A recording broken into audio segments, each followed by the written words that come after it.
Well, hey, everybody, and welcome to False Reality Check. I'm Buffalo Rambler, And I am Legs. and today we have a special episode for you with a Mr. Charlie Robinson. Who's that guy? He is a wealth of knowledge. That is who he is. What am I saying? Charlie Robinson. Hello. Yeah. I was so nervous. Octopus of Global Control.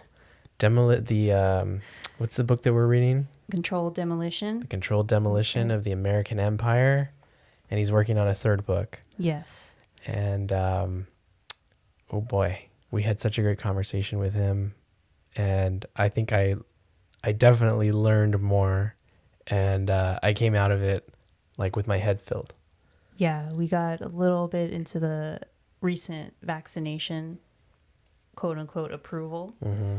A little bit of COVID, obviously, Kinda tied had into that. Kind of had to because it's so prominent. Yeah, just usual current situation type topics, and got into a little bit of Charlie and learned a little bit about him and who he is. And it was fun hearing about his ayahuasca Oh yeah, experience. yeah.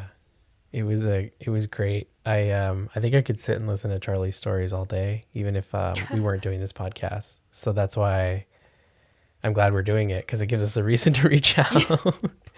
But I could probably sit and listen to him talk about all his trips at Acapulco, all of the interesting facts that he does put in his books about Yes. what's really going on, where's the money going, Yeah, how we're being fleeced. I know.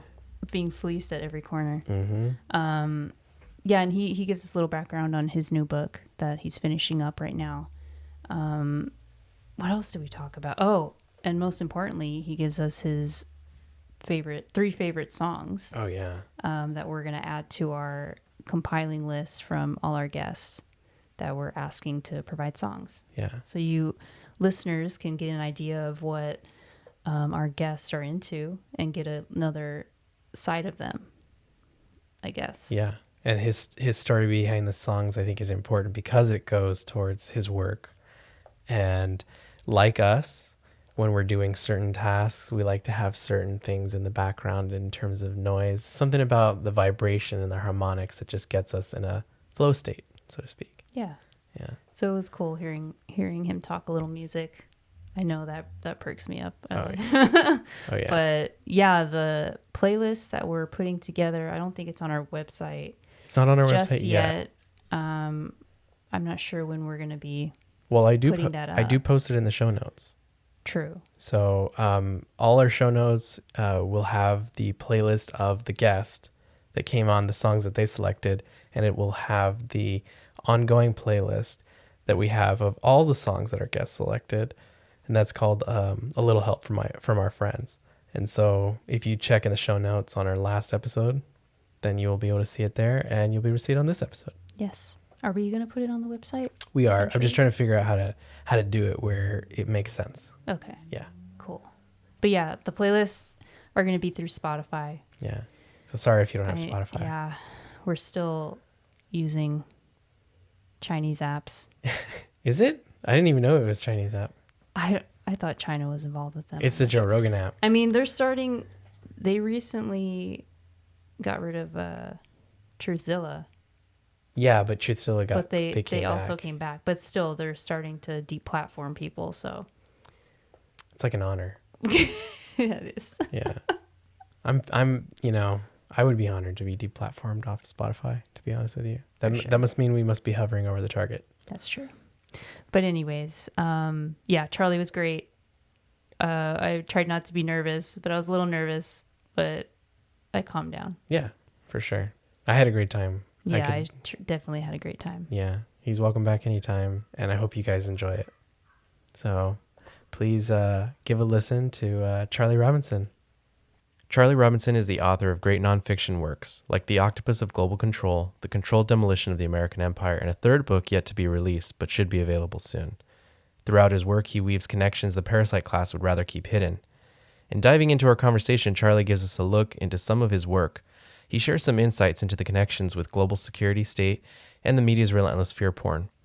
Charlie is our modern day Paul Revere, not warning us of the British, but rather our modern matrix of debt, slavery, and perpetual war.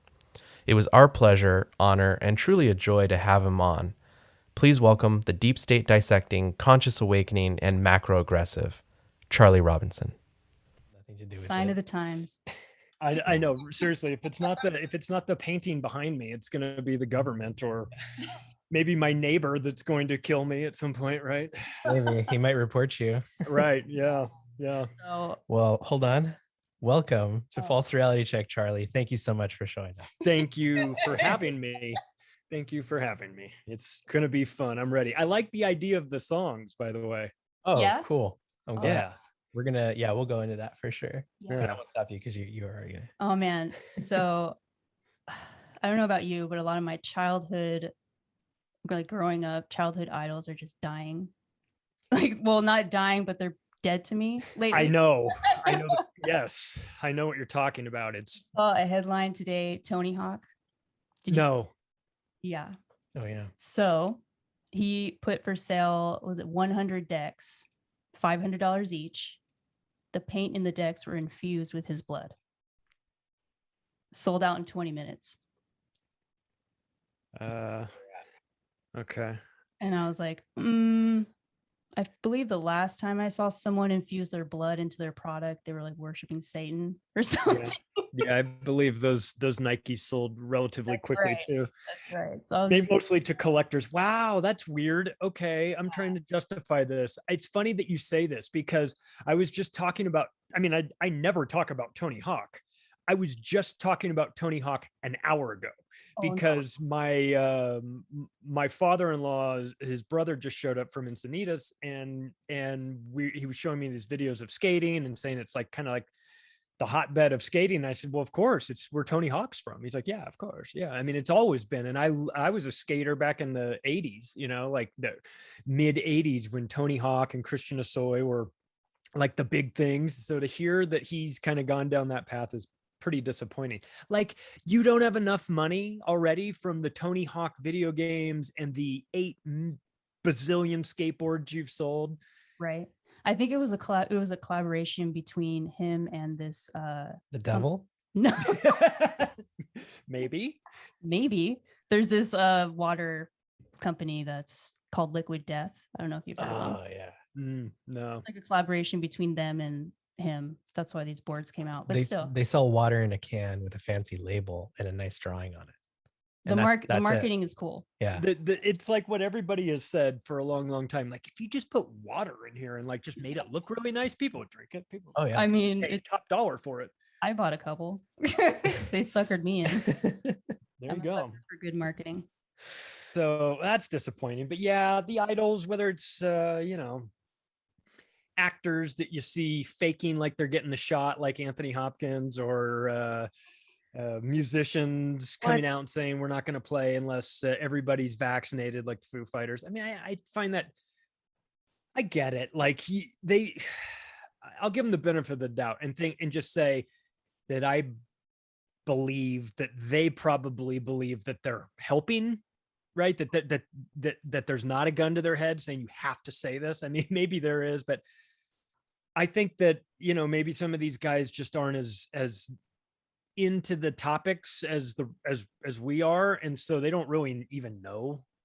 I'm willing to give some of them the benefit of the doubt on this and just go, well, they maybe just either think they're doing the right thing or don't know enough about it or whatever. Cause I mean, look, like studying up on like vaccines is probably not something I would be doing if I was in the Foo Fighters. I'd be doing anything else.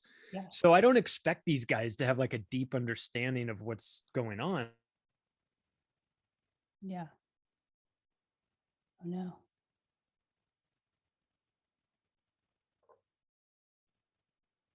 To listen to one of our podcasts, we need to be.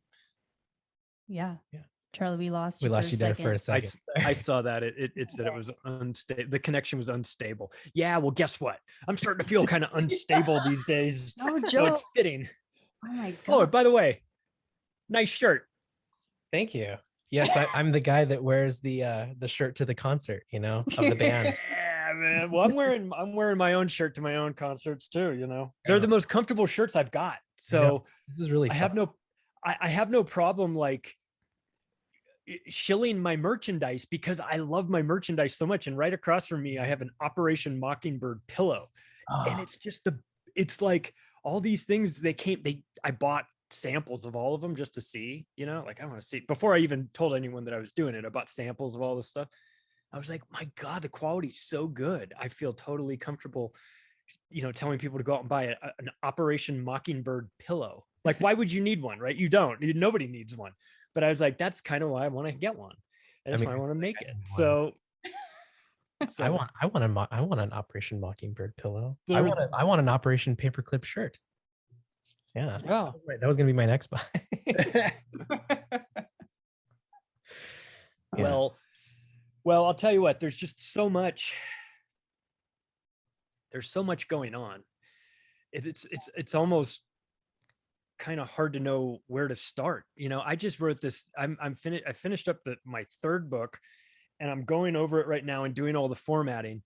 And I realized that I left the first, like the title to the introduction, I'd left it as everything is so crazy I don't even know where to start.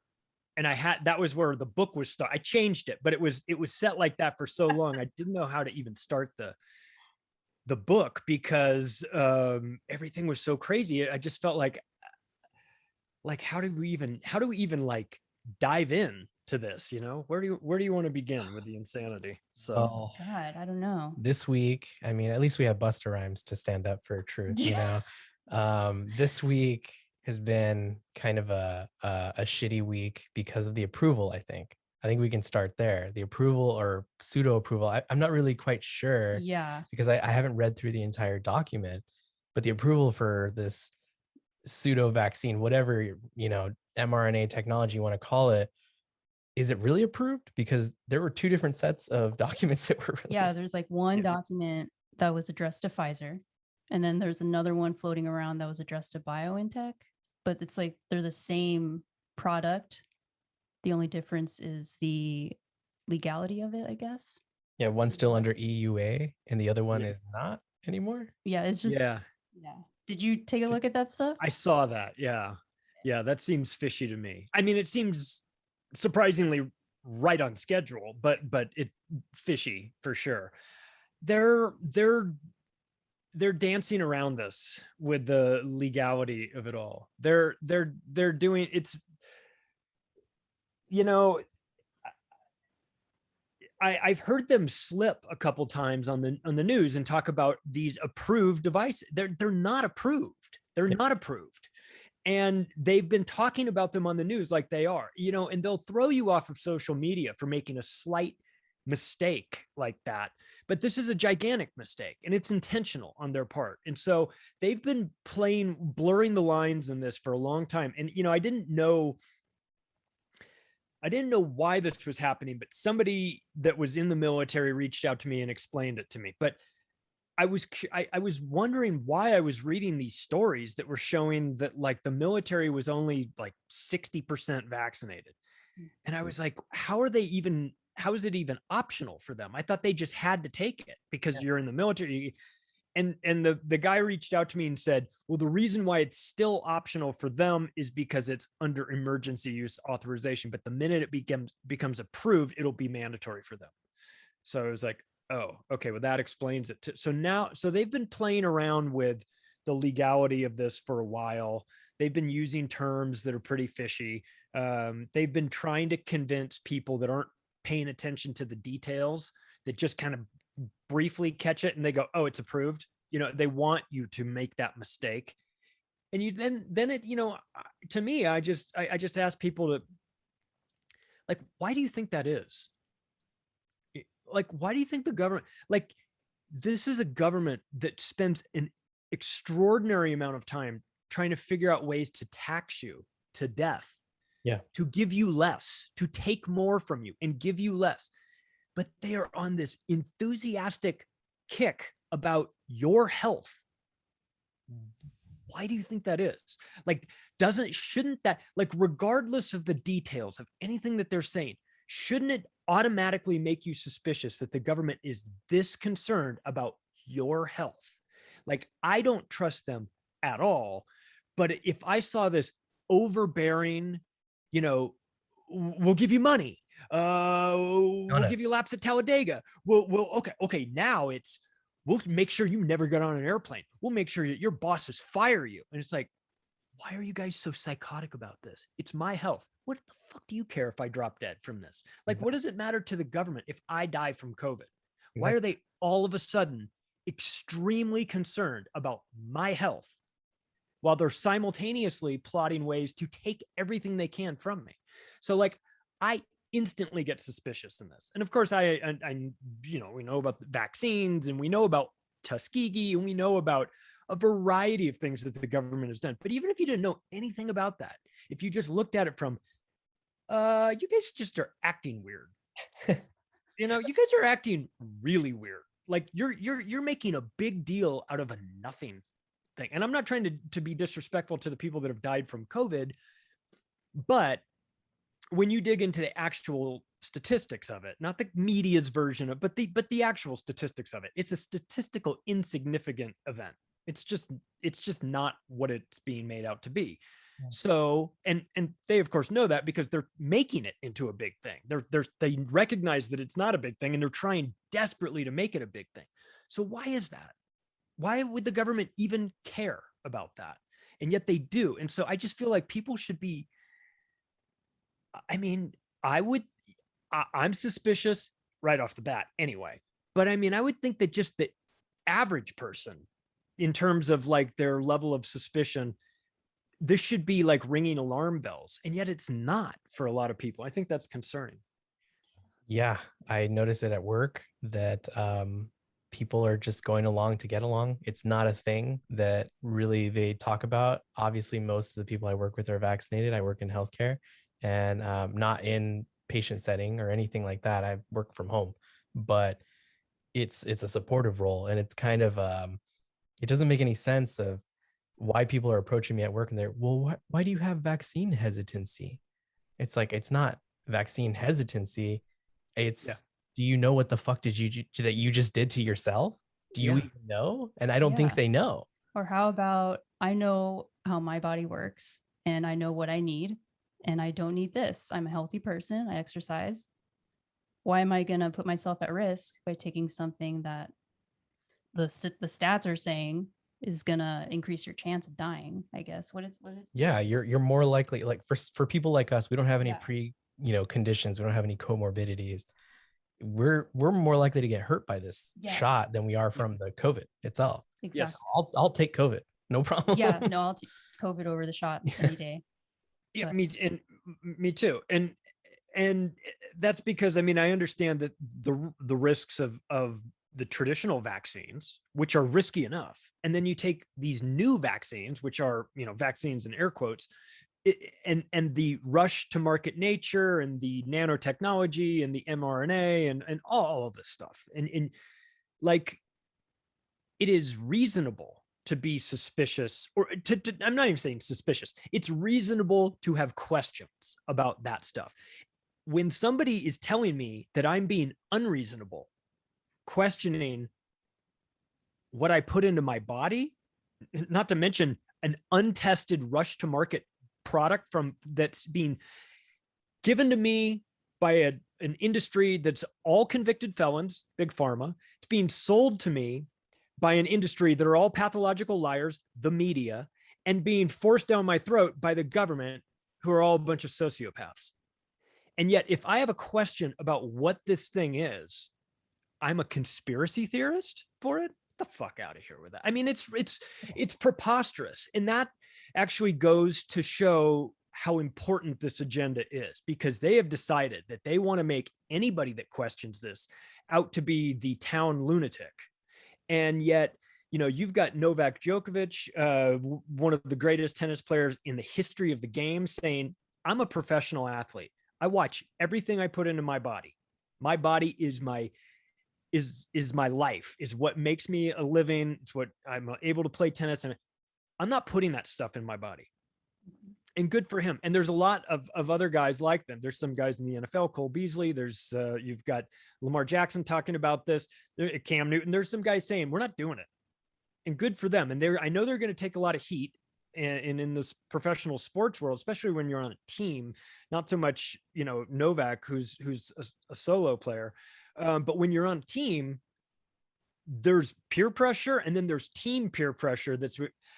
I own a company that does media training for pro athletes, so I've been involved in how pro athletes work and how they think and what they feel they need and things like this. So it's been fascinating to me to watch this. And I really thought there was going to be a bigger pushback from a lot of these players, because these guys, man, look, the NFL will kick you out, will suspend you for a year for substance abuse. They'll suspend you for 4 games for steroids, for all these things. And yet they're demanding that you put some experimental product into your body. It goes against, I mean, I hate to say it, but like maybe one of the things that's going to wake a lot of people up is that when their favorite team goes out there to play on Sunday and gets their ass kicked because half the guys aren't playing because they're down with vaccine damages, like that might wake people up. Like, it's reasonable to think that, like, when they see what happens to the team, I mean, I don't know if you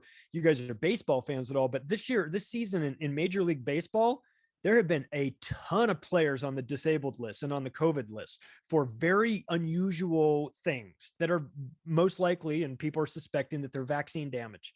Oh my So God.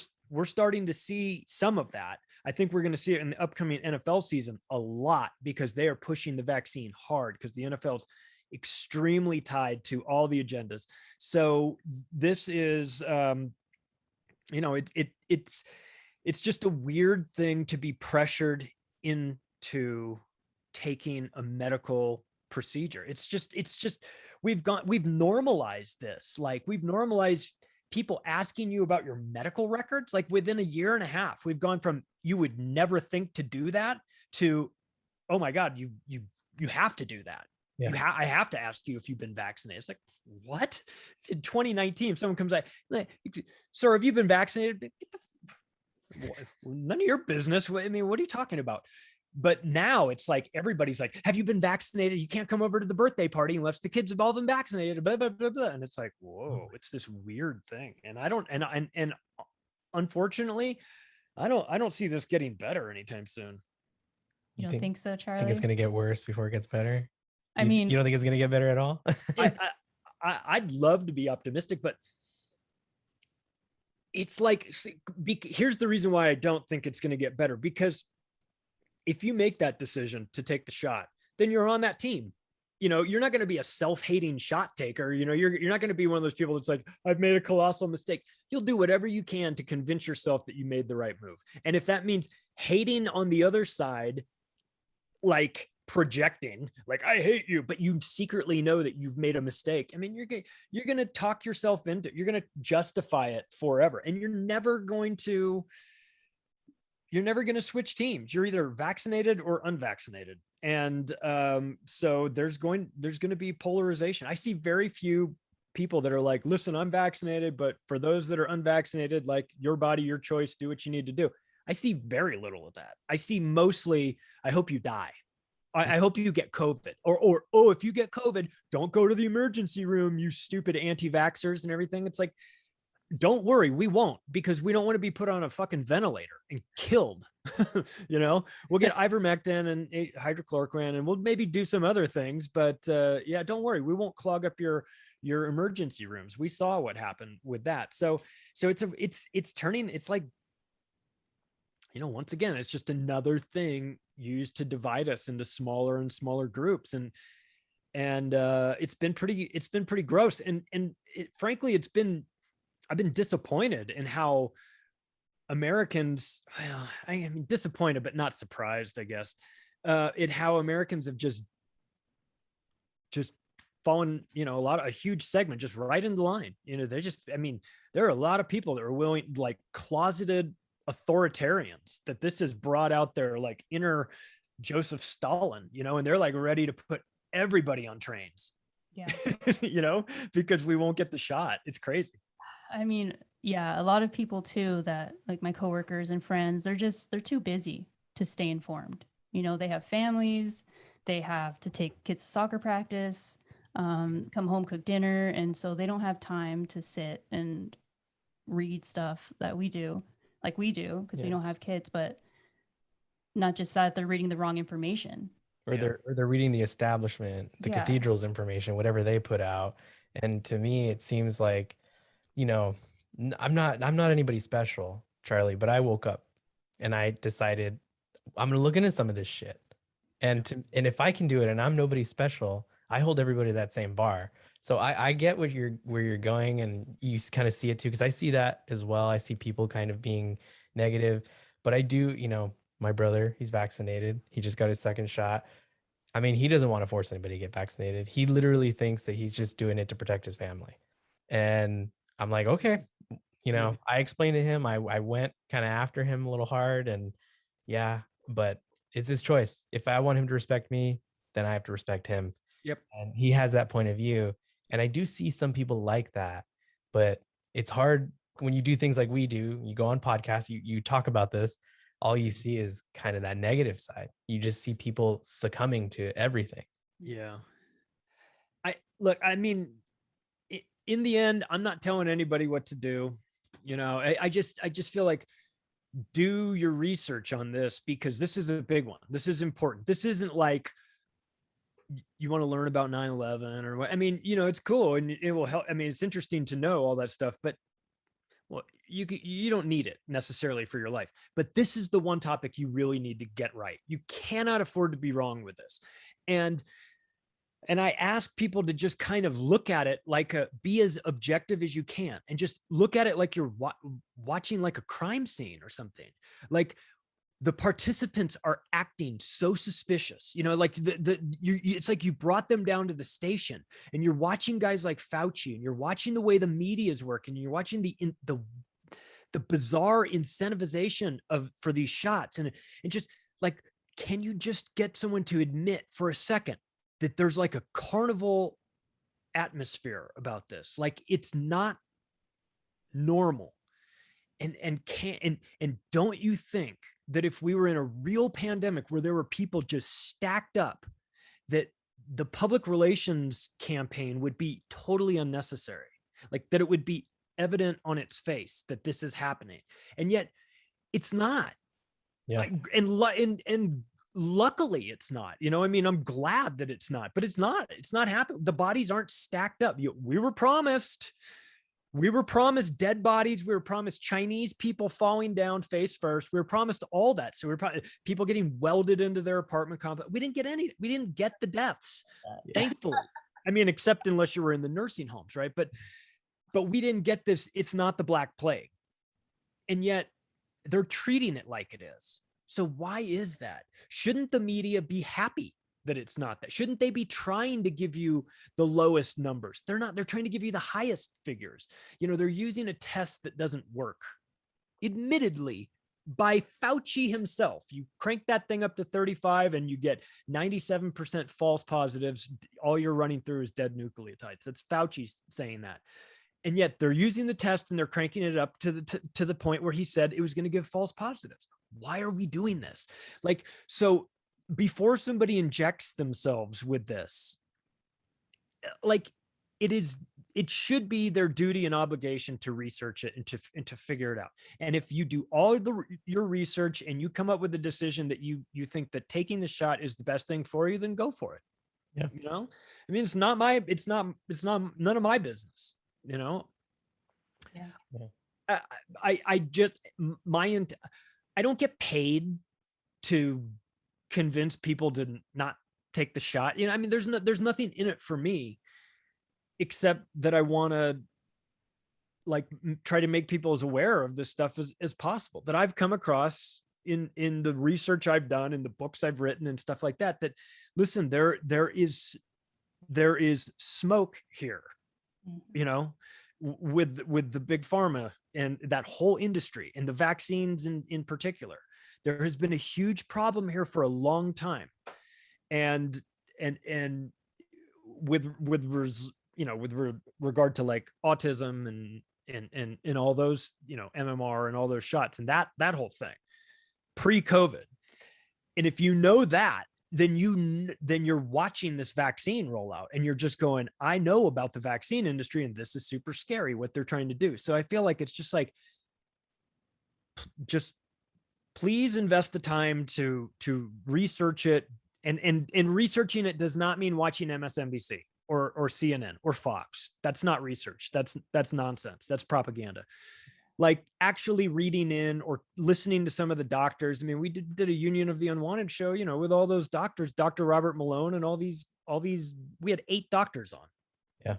And they're all going, Dr. Robert Malone's going, how's everybody doing? We're like, oh, we're good. He's like, I'm glad you guys are all good and optimistic. I'm not. And we're like, why? You know, like, holy shit.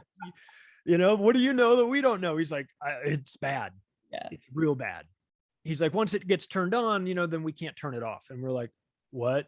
Yeah, my face was glued to the TV when he when he was like, "Oh, I'm glad you guys are happy," and I was like, "Oh God, Here here we we go. go." Yeah. I mean,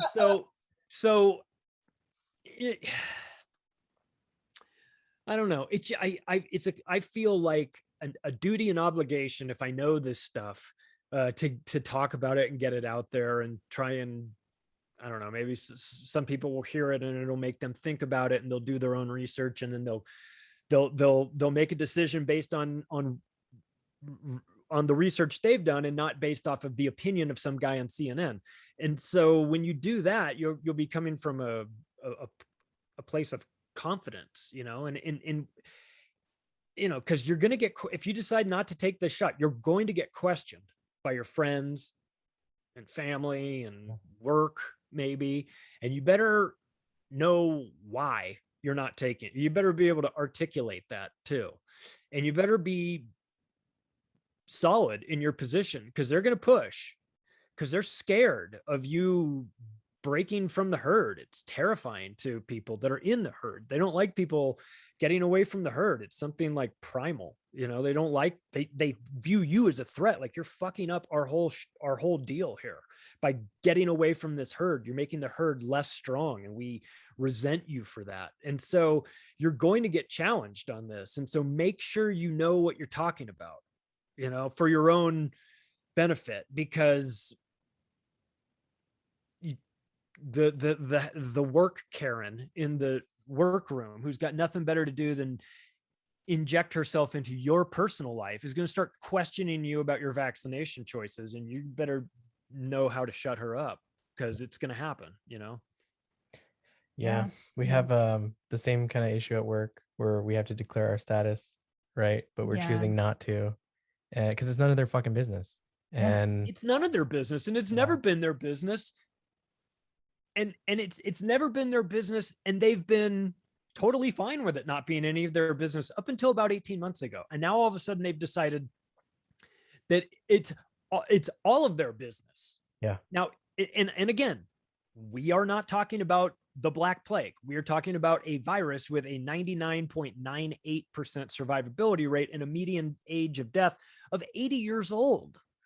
So like the hysterics of this whole thing, like we need to like boil it down to like its core components, like bullet points.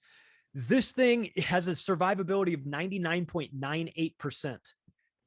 That's better than getting in your car and driving to your in-laws' house. I've said that to my coworkers. I literally said, you have more of a chance dying on your way to work than you do from this. But you're worried about this. It's if true. There was a vaccine for car accidents, you'd take that too.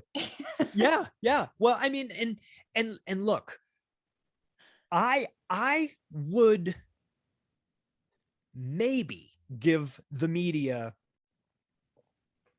a little break if at some point in the past 18 months, just one time, they had somebody on saying, if you're not going to take the vaccine, the least you can do, or all of you actually, eat better, drink water, get exercise, go out in the sun, take multivitamins, make sure you get vitamin D. That's good for you. Be active, keep yourself mentally. I never heard any of that. No. Eat good food. I never heard any. No, don't. Yeah, exactly. Eat good food, what we saw was shut everything down, make it so that you have to just import fast food. Yep. And what stayed open? Fast food. Yep. And Walmart and you know what I mean? And so it was so I say to the people that are deciding whether or not to take the vaccine, just look at this whole thing. Yeah. What do you make of this? What do you make of the fact that they never ever prioritized health? Not once. It was only about the vaccine. They never told you to take supplements. They shit on zinc and vitamin D and hydrochloroquine and any of the and ivermectin and all of these things that could possibly help. I'm not saying cure, I'm not saying fix, but possibly. If you're in the middle of a pandemic and you're serious about trying to get through the pandemic, all hands on deck. You've got an idea that'll work? Great. Let's talk about it. Oh, you've got something? Ivermectin? Well, we don't really know too much about that. Tell us more. They didn't do any of that. No. They said, shut up or you'll be deplatformed. That's not how you act in a real pandemic. That's not how you act. That is incongruent with reality. And yet that's what happened. So I ask people that are sort of like unsure about this, like, just look at the behavior. Doesn't it make you suspicious? Don't you feel something is not right with this? And a lot of people do. And the reason why they feel that is because there is something not right. And their intuition is telling them, I got a bad feeling about this. I don't think these people are being honest with me. And they're not. So it's nobody's following their intuition anymore, Charlie. We're following Instagram models and OnlyFans models, and we're so bad because they're deplatformed. You know, we're more worried about the OnlyFans TikTok prostitutes losing their platform than we are regular people just trying to figure out the truth on YouTube. Or nurses and doctors speaking out about how come no one was freaking out when it was like mid-peak COVID. They were having to treat people, no vaccine, you know. Now they're refusing to get the vaccine and it's like, oh, you can't work here anymore. They don't even ask the question, like, why are these doctors and nurses, the ones who are in it, the ones who cared don't for want us, it? Why is it that they don't want it? No, they just instantly like support the narrative of whatever the media says, and the media is all sponsored by Big Pharma, and then they buy into it whole hog.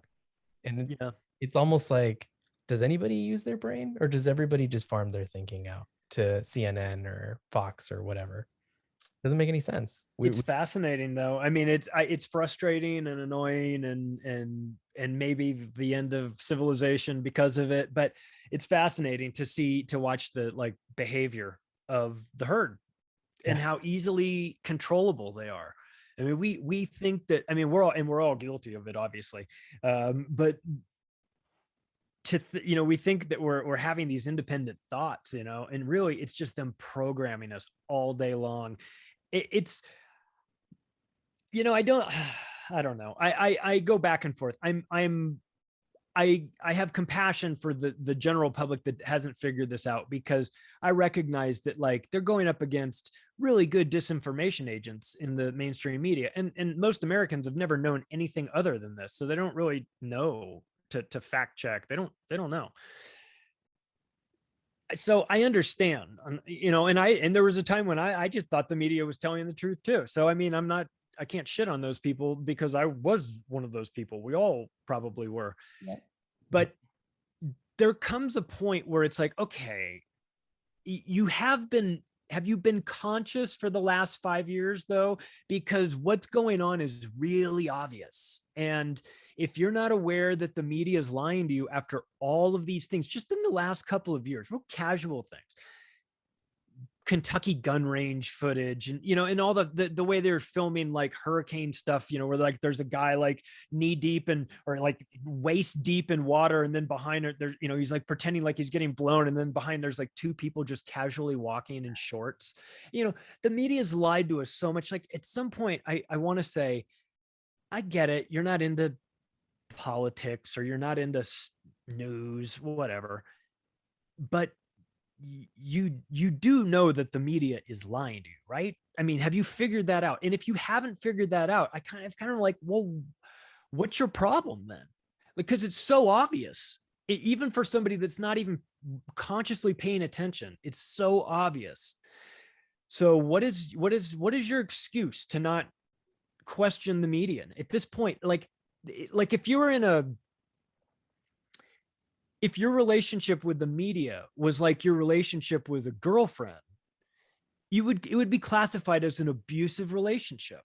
You know, they treat you so poorly. The gaslighting and it's psychological tormenting from that, controlling, manipulative. Like, this is a very unhealthy relationship we have with the media. So I get it. Not everybody's, kind of aware of that, but like, wake up. Like, the time to wake up is immediately, because if you don't, the media is going to have you believing that there is a virus that is never ending, that the only solution is more shots, more booster shots, more isolation, until they have you just, your brain scrambled. Like, you have it, like, it's imperative that people wake up right now and and start paying attention to this stuff, because we're at a really important time where they're trying to enact the craziest shit under the cover of this COVID thing. And we know that the COVID thing as a whole is bullshit, and they know it's bullshit. They're using it to ram through all these regulations and all this, change our society. And we like if we're not careful, we're not going to be able to get on airplanes ever again or leave the country. We're going to be isolated, and it's going to be like made into law. So it's like kind of important that everybody wake the fuck up, is my point. So. Charlie, speaking of media lies, what are your thoughts on that footage coming out from Afghanistan with the Taliban and the airplane, and that one photo of the airplane that was full of like, what was 300 something refugees? Turns out that photo was actually from like 2013 or something. Like, it was an old photo, not even recent. So I don't know. People falling out of the sky. When I saw that footage, I thought it was fake. It looked like a blow up plane to me. I don't know what your thoughts are. That Alex Jones meme where he's on Rogan and he's doing this. Yeah. That's like how I feel when the media starts covering things like Afghanistan. It's like, oh my God, they're lying about every aspect of this.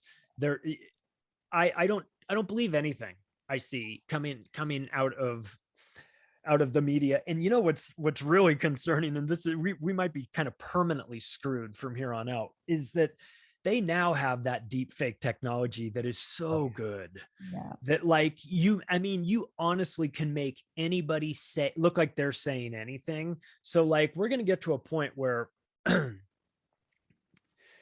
going to do whatever the equivalent, the next generation of those fake beheading videos, you remember the ones that we would see, but the next generation with like this new technology, and we're not going to be able to tell the difference. And they're going to kick off some stupid false flag event based on some bullshit event that never happened. Maybe.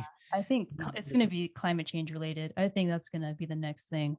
Well, I've been speculating that what they were going to do is have somebody that was anti-vax go shoot up a vaccination clinic with an AR-15 so that they could get 2 for 1 with that one. That's like a 3 for 1, actually. It's really, yeah, it's the narrative that keeps on giving. Now, obviously, I'm hoping that does not happen. I'm hoping that it doesn't happen in real life or some fake sort of false flag thing. But I mean, I just recognize that that's their level of thinking, is that they were like, how can we make all these groups look crazy and dangerous?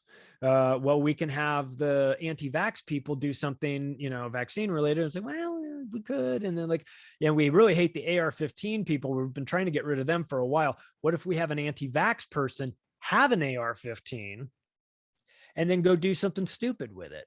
Yeah. because Q told him to, you know what I mean? Like stuff like Oh, that, where man. you could tie like as much to it as you can. Like what other thing is like threatening us right now? Oh, they're all, Hunter Biden's, whatever. They just tie all these narratives to it and then try to make the people look crazy. And so I expect false flags. I expect stuff like that to come. You know,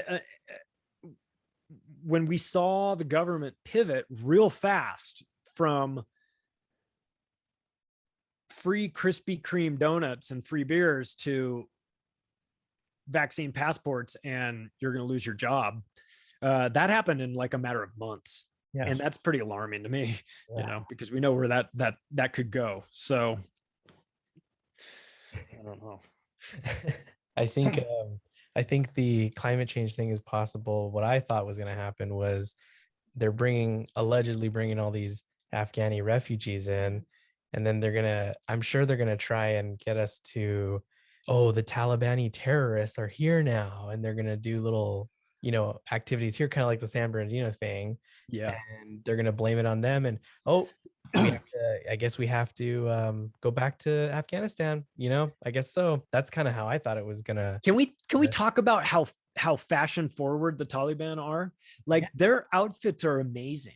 They're so different. Each one of them is different than the other one. And I feel like at some point, like in a year, we're going to have like some runway show in Paris and it's going to be like the Taliban collection. They might even really call it that because they're going to normalize this because their fashion is so wild. And I don't know, man. I mean, the whole thing, it has this like this scripted feeling to it, to me, where it's like I've been seeing the memes, and of course memes are the best because they can encapsulate this in a way that things rarely can. But it said like spent 20 years fighting the Taliban to replace them with the Taliban, or remove the Taliban to replace them with the Taliban. I mean, and you're like, yeah, that's right. That's exactly what happened.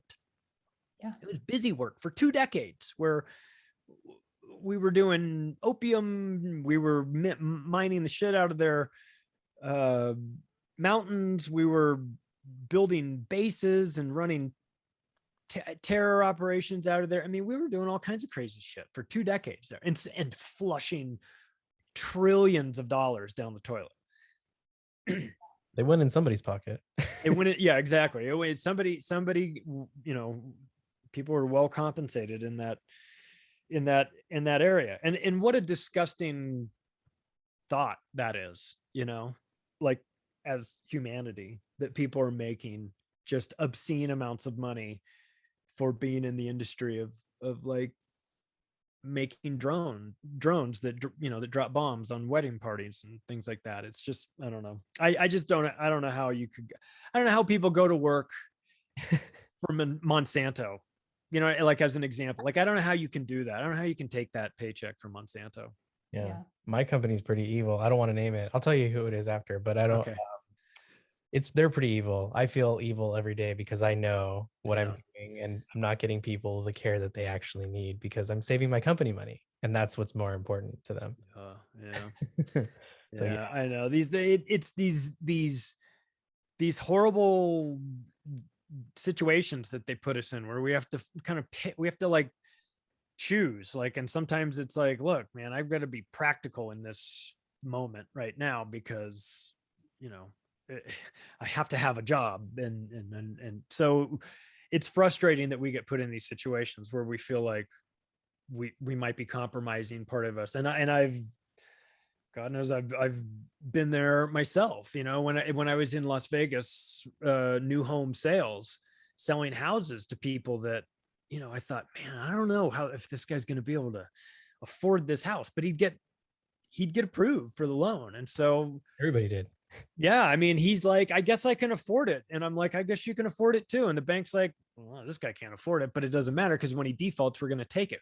So once I figured out the game kind of like as everything was collapsing, I felt pretty horrible, I felt like, and I didn't know. I mean, I didn't know I was doing this. I lost two houses myself. I felt kind of stupid for not figuring it all out too. But I didn't figure it out until I read John Perkins' book, Confessions of an Economic Hitman. And then I went, oh my God, now I understand what's happening here. There in his book is talking about this global version of what I'm living through, which is like a localized version, loaning money to people that have no business borrowing that money, waiting for them to default, or even creating a situation where they default and then taking back all that assets, just taking it back. And it's like, fuck, like once I realized that, I was like, okay, well, I never want to get scammed again. So I just started reading about like money and the dollar and the Federal Reserve and inflation and all that stuff. And I was like, oh my God. And then you realize what a gigantic scam that is. And then that leads you to something else. But that's kind of what I've been seeing. And of course, my day job is in real estate. So I'm watching this again, an unsustainable housing market in Las Vegas, which is where I run a brokerage from. So I mean, it's like crazy frenzy. And I'm like, I saw this before and it ended badly. Yeah. Yeah. So the housing collapse, that was your red pill, would you say? Oh yeah. Yeah. Wow. Cause I was in it. I was in Las Vegas new home sales from 2003 to 2012. Oh man. And I watched it go straight up. I mean, I sold 12 houses in one day. Holy shit. We had people camp out in our parking lot to be the first person in line to get put on the list to be able to buy a lot that we would then build a house 4 months later on. And then it would take another 4 months after that to get, but and they were camp out there twice a month. Oh my God. I mean, so like I saw the unsustainable hysteria of that and people making a fortune. My friend made so much money in land and he lost it all, so like sometimes you have to go through that. Sometimes you have to go through that to really learn the lesson. So, and I went through it and I can tell people right now, get out of the way. Like you don't want it. There is a tsunami coming. And in Berwick and I wrote about this in the Controlled Demolition book. And it's never, and that book is going to be prophetic. I mean, it is, we were telling people, head for Z Hills, like because what's coming is catastrophic in terms of like financial collapse and things like that. And I hate to sound like the bearer of bad news, but it's like at some point you put all the pieces together and that's the picture. Yeah. And I don't want it to be the case. And I don't like it that it's the case, but it's the case. How long do you think the dollar has? 3 years max, I would say. Oh, shit. That's the tightest timeline I've gotten so far when like I've asked 5. people. 3 years. I mean, I can't, you've got private equity companies involved with the Fed. They're going to start printing more money, buying up more assets. I mean, it's like they're taking free funny money and just buying tangible things with it. And yeah, the prices are going up, but it doesn't matter because the Fed is loaning BlackRock money at nothing to go buy all these properties, and then they buy, and then the price goes up. And what do I care? I'm borrowing it at nothing. Yeah. So, and that is, I mean, it's just unsustainable. And at some point, this is you can't just keep inflating the dollar. And then you've got Catherine Austin Fitts and Mark Skidmore finding $21 trillion missing from the DOD and HUD. And they're going, well, this is only 2 of the 17 agencies. We haven't looked at the other 15, but we've already found $21 trillion of missing money just in these 2. It's like, okay, how many dollars are out there? Yeah. I remember reading that in the book and I was like, are you kidding me? Yeah. That's 2 government agencies out of how many are there total? It's just crazy. 17. Yeah. Jesus Christ. You know, and it's like HUD has like $8 trillion. I can understand the Department of Defense, but HUD, like trillions of dollars. They've That's too much. What the hell? It's too much. It's going somewhere. They think it's a secret space program, and it very well might be, which I think is the coolest idea ever. In fact, if the money is being stolen, I hope it's being used for the secret space program, more so than going into just the Cayman Islands and sitting there in some asshole's bank account. So They need their own private island so they can, do the Epstein thing. And yeah, I think that's what they're doing. It's so funny that like Branson's got a private island. Epstein had one. I mean, he might still be alive. Who knows? And then who is don't the Bidens have a private island like somewhere near there? I think I've heard that. What's his name? The Peter Nygaard, the Canadian fashion mogul / rapist, had an island there. And these guys, one of the key factors that connects all these people with islands is they all have the same sort of airplanes too. They all have 727s, which are 50-year-old airplanes that have staircases that are deployable while in flight, below 10,000 feet. You can open it up without depressurizing the cabin. And Nygaard had one, Epstein had one, which he got from Les Wexner, and Donald Trump had one. Huh. Was it Trump Airlines? Did it say Trump Airlines on it? Yeah, actually some of them did. Oh shit. Oh, man. Yeah. That's the one thing I don't get is like, how do people still think that he's secret president right now? I don't understand that. So I just listened to the Black Pill podcast that had Amy. Yes. Oh, yeah, that was amazing. That was my crazy. God. I sent it to my mom. I was like, Mom, I know you hate Trump already. I said, you listen to this. And I said, I guarantee you're going to call me halfway through going, I can't believe it. I can't believe it. And she called me afterwards. She goes, call me when you have time, because I want to talk to you about that podcast. I was like, yeah, I bet you do. Yeah, man. Trump is, man, I mean, he's no savior. Nope.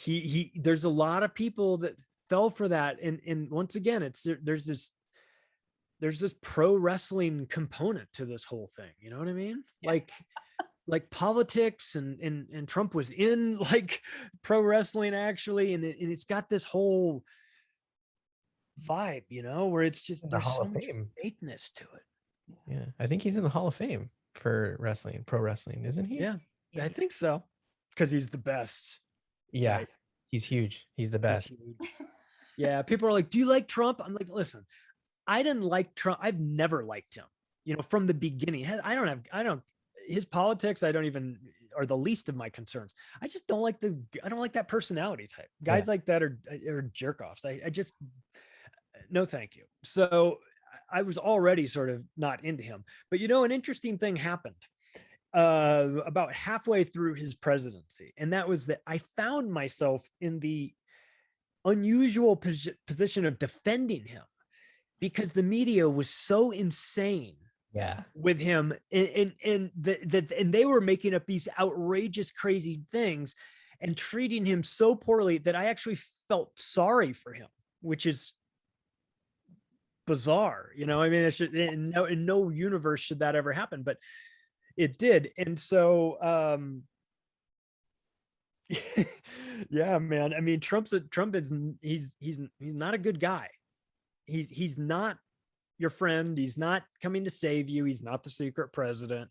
He's not on your team. He's not. You've been had. Sorry, you've been had. It happens to everyone, but at some point. But if you went down the Q bandwagon, or you thought Trump was going to make America great again, you've been had. Yeah.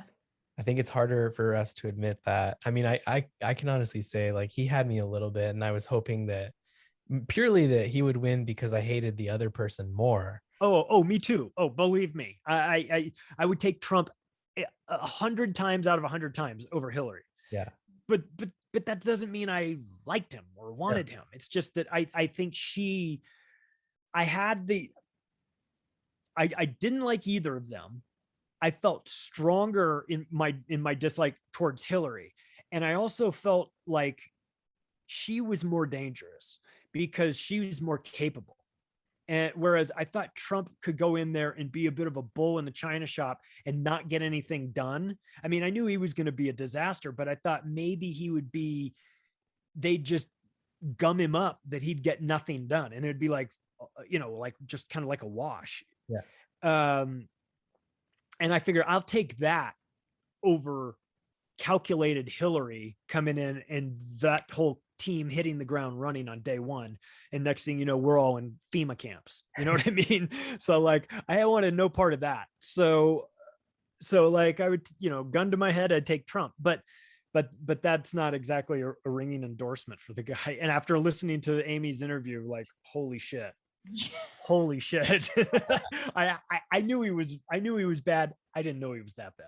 Oh yeah. That was super surprising. I think we're all headed towards we might be headed towards some kind of collapse. I imagine it somewhere a little like the Soviet Union collapse happening, where the states will probably take more power, the federal government will lose more power, which to me, I'm happier because I like the government losing power, especially the federal government.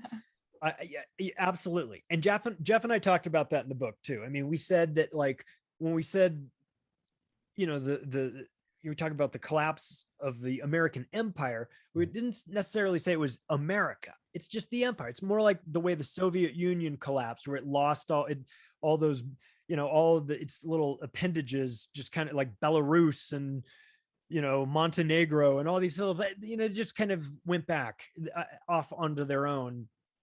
And they protected Mother Russia, that they just sort of prioritized. Like, if you were freezing to death on Mount Everest, your body would you'd lose your limbs, but keep your core going. And that's kind of what happened with the Soviet Union broke apart. And so we talk about how that's how we see for America, which is, it's not so much that America itself disintegrates, it's that its influence goes away, that the dollar as the world's reserve currency goes away. It's the petrodollar arrangement, the SWIFT banking system, all of these things, these control mechanisms that we had, the 1,000 military bases around the world, all these things have to be pulled back. When you can no longer inflate the currency, print as the world's reserve currency an infinite amount of money, you can't maintain that. That's the end of empires. That's what takes empires down. They overexpand themselves. And we, obviously, if you read the book, you detailed that early on, that's how empires fall apart, by overextending themselves. And in America is a classic example of that. And so, and I'm in agreement with you. I would totally I'd be more in line with the federal government breaking apart and leaving it more power to the states, because they can do it better than the federal. The federal government is it's too dangerous. So, maybe that's what happens. I hope that happens, because if that doesn't, because the alternative could be that that the United Nations gets marched in this winter, under the guise of COVID, and they just lock this place down, and we become just another, like, part of they launch in a state of emergency, and like FEMA comes in, like this, FEMA comes in and takes charge, and we're in a police state. Yeah. We're under medical martial law for COVID, and like, that sounds insane, but think what else sounded insane, in 2019. Lockdown sounded insane. And like, here we are. So, it's such a crazy time. It's such a pivotal time, for us to be kind of watching this and Yeah. live streaming it, you know, is wild, because it I mean, I think people are going to look back on this. This is like a now or never sort of moment, I think, because Mhm. if you allow these authoritarians access to your body, it's over. Oh yeah. Yeah. It's 100%. over. Yeah. 100%. Charlie, I It- remember. Oh, I was going to switch gears, but do you have? I sorry to interrupt you. no, go. Let's switch gears. Okay. um, I remember in a previous episode, you shared your opinion on guns, Uh-huh. and kind of based on childhood experiences. With recent events, has your opinion changed? You seem like you don't care to own them.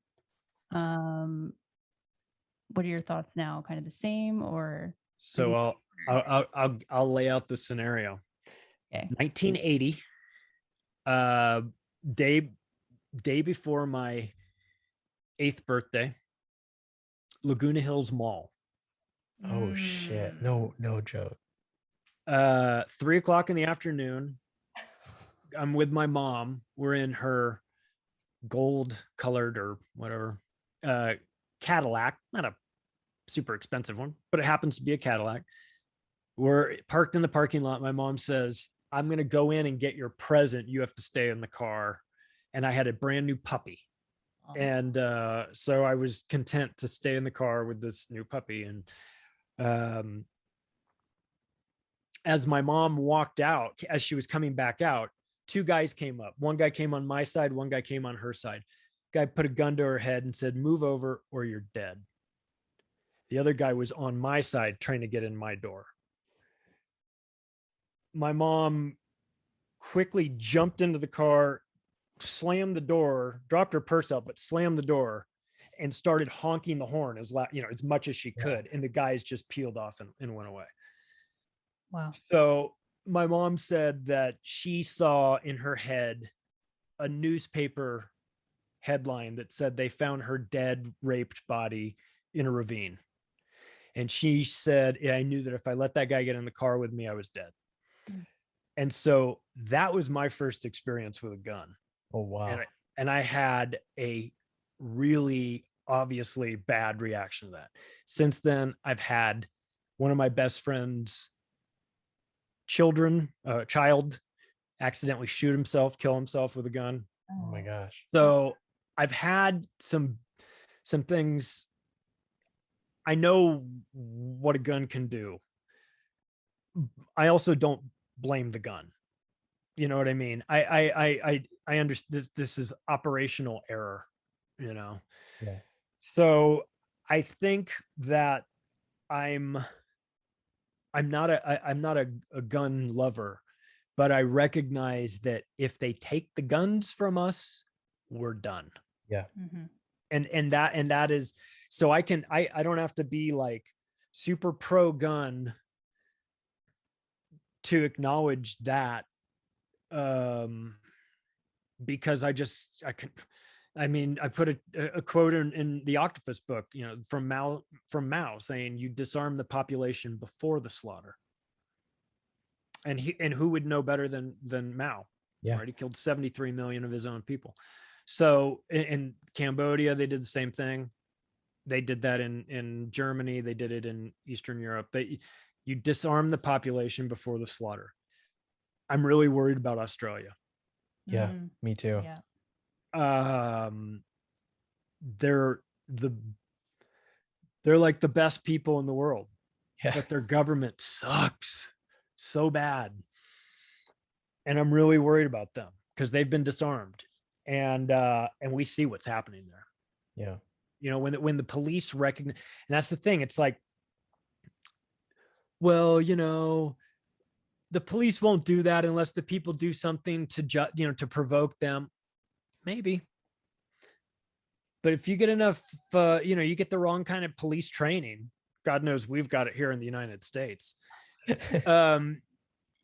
You can militarize that police pretty easily, and they start to see the people as the target, as the enemy, and especially here, like in the US with that 1033 program that recycled in like $8 billion worth of military hardware for free.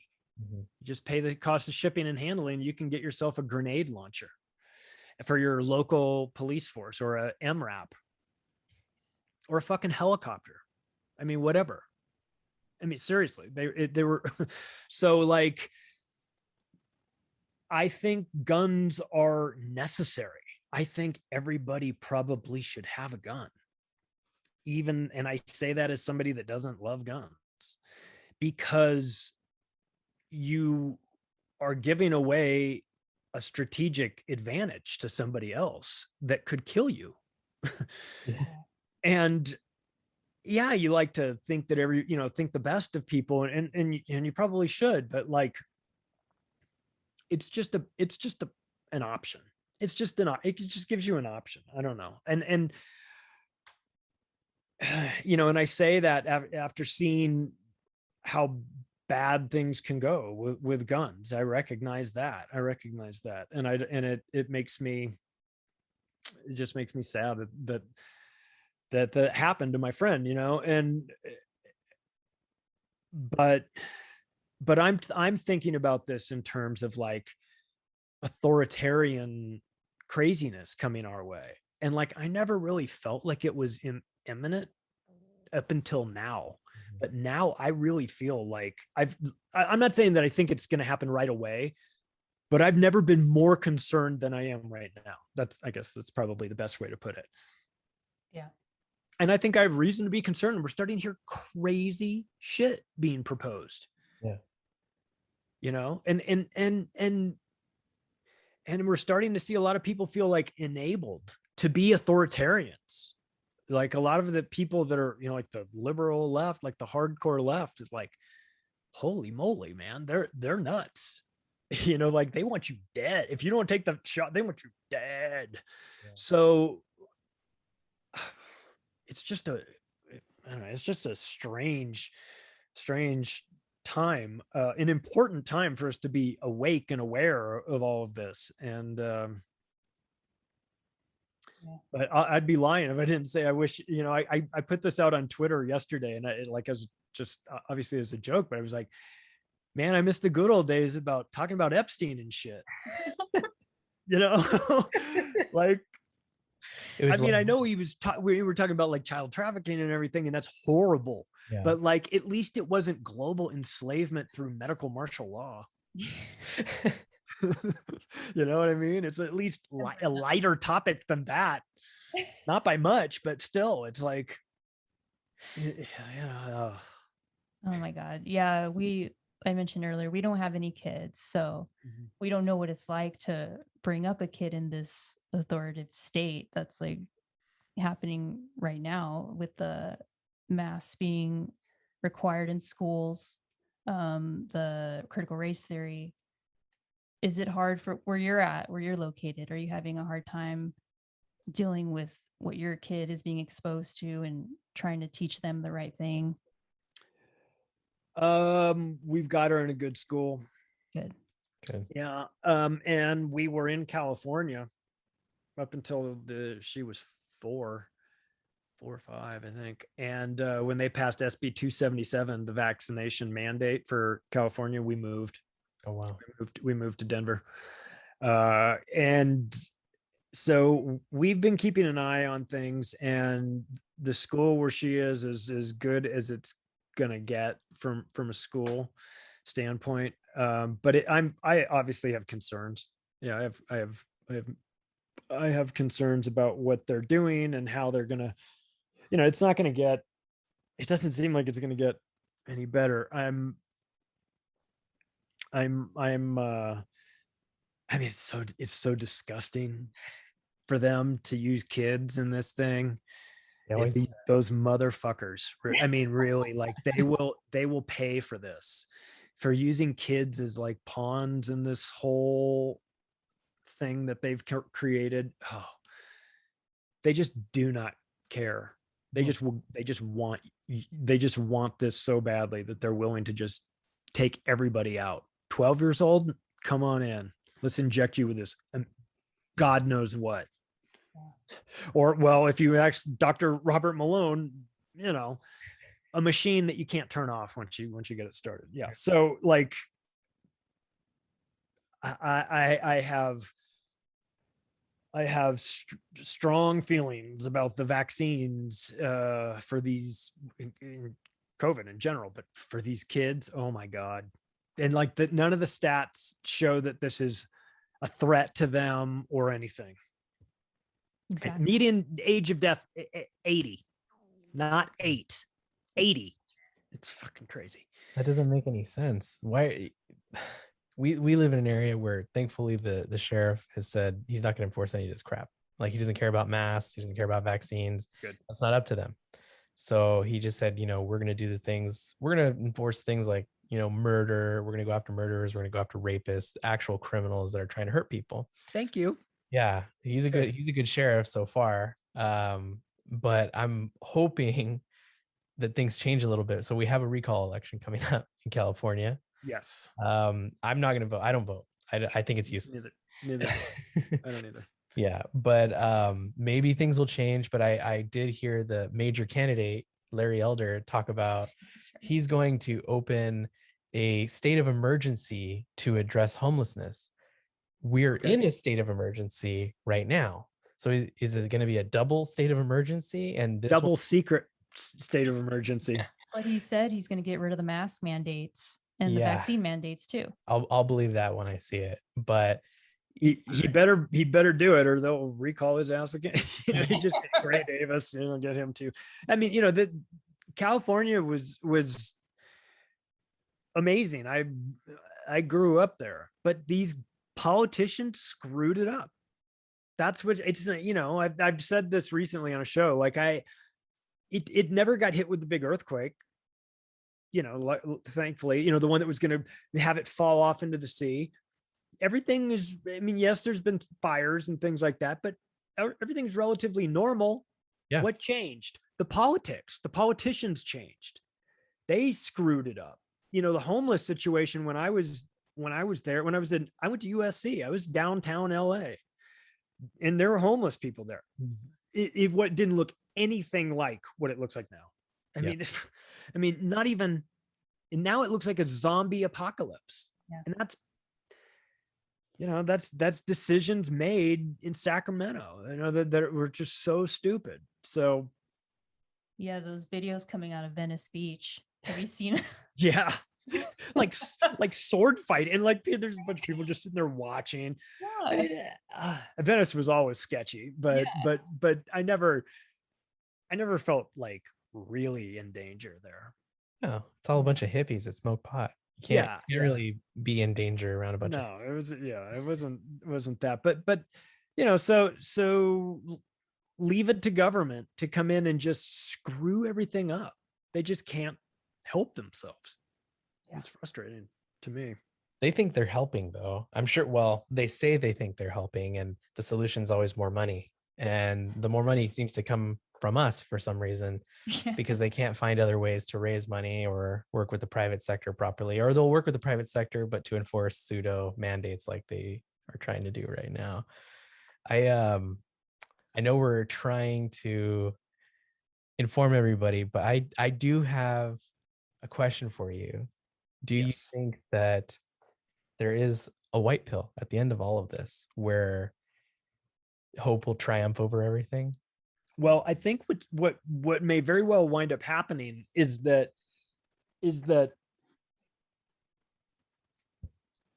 they overplay their hand with this COVID situation, and they start and I'll tell you how it could very well unravel for them.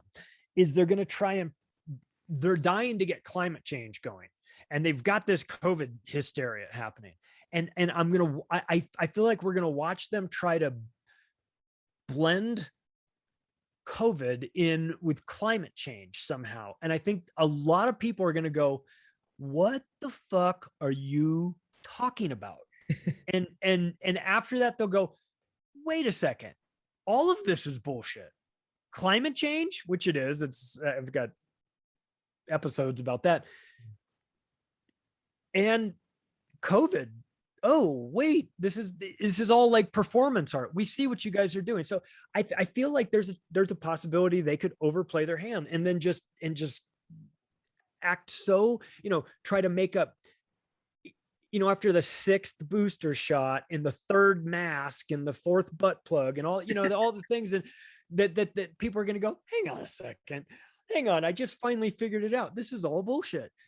So that could very well happen. And if that happens, that might be, to that generation, it'll wake up a whole new generation of people, like the way 9/11 did to me, and like the people that I know that 9/11 woke them. It's a huge batch. Like all of a sudden, and it didn't necessarily happen that day, but it happened in the years afterwards. You go, oh God, wait a second. That story didn't make any sense. And I feel like COVID could wind up being like that, where a couple of years from now, people are like, none of that made any sense. Like they were saying different things the whole time. And you go, yeah, they were lying to you. Welcome to the party. Now you understand that if they're lying to you about that, they're lying to you about this too. And then so it starts you down that rabbit hole. I hope that's what happens. I hope people just get more realistic about the relationship they have with their government. Like it's not a good one. Stop pretending that your government likes you. You know what I mean? Like wake up.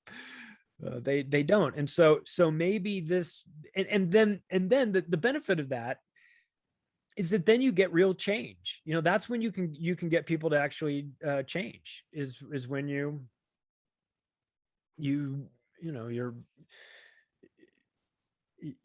just have that big moment there. I don't know.